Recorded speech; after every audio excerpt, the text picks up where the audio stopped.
The Adventures of a Lost Time Traveler. Imagine waking up in a world that isn't your own.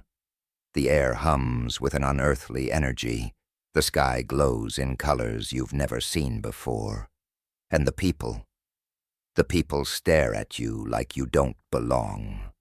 What would you do if every step forward only pulled you deeper into the unknown? This is the story of Nathan, a man who thought he understood time, until time decided to rewrite the rules. Nathan was a watchmaker in New York City, a perfectionist obsessed with time. To him, time wasn't just seconds ticking by, it was a puzzle begging to be solved. But there was one clock he could never fix, the old family heirloom left by his father. Its hands moved erratically, defying all logic. Have you ever held something in your hands and felt it was meant for more than what it seemed? That's what Nathan thought every time he touched that clock. And one stormy night, he found out he was right. The clock exploded with light, and when the brightness faded, Nathan wasn't in his apartment anymore. He was standing in the middle of a desolate street, surrounded by towering structures that seemed alive, breathing, shifting, watching him. Where was he? Or when was he? Nathan cautiously walks through the strange city, trying to make sense of his surroundings. He soon realized this wasn't Earth as he knew it. The people spoke in a language that sounded like a melody, yet he could somehow understand it. And then a child approached him and whispered, "You shouldn't be here. They're coming." Who were they? And why was Nathan the one who didn't belong? What would you do if a stranger said that to you? Nathan follows the child through dark alleys, evading shadowy figures with glowing eyes. Nathan soon learned the truth from the child, Mira. This was a world outside of time, a place where those who tampered with the flow of time were trapped. And Nathan, he was the newest prisoner. Mira explained that the only way to escape was to find the core of time, a mythical device hidden deep within the city. But there was a catch. The core was guarded by the Watchers, silent beings who could sense fear and doubt.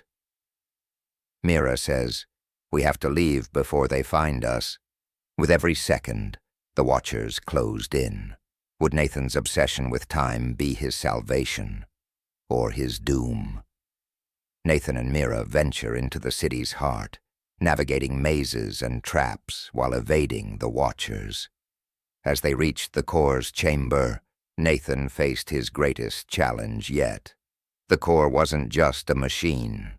It was alive, feeding on the memories of those who dared to approach it. Nathan hesitates as he sees flashes of his past, his father, his childhood, and the moment he first touched the clock. Nathan realized that to activate the core, he had to let go of his deepest regret, his failure to fix the heirloom clock. The question was, could he do it? If you had to give up your most precious memory to save yourself, could you? Nathan places his hands on the core. The room shakes violently as the Watchers break in. Mira screams for Nathan to hurry. With the Watchers closing in, Nathan poured his heart into the core, reliving every painful moment tied to the clock. And then, silence. The core erupted in a blinding light, and Nathan was gone. Nathan wakes up back in his apartment. The clock on his desk is ticking perfectly, its hands moving in harmony. Nathan had returned, but something was different. The world outside his window looked the same, yet he couldn't shake the feeling that time itself had shifted, just a little.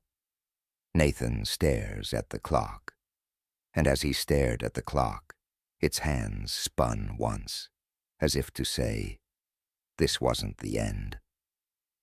If you enjoyed Nathan's adventure and want to hear more thrilling stories like this, make sure to hit the subscribe button. Join us for a new journey every week.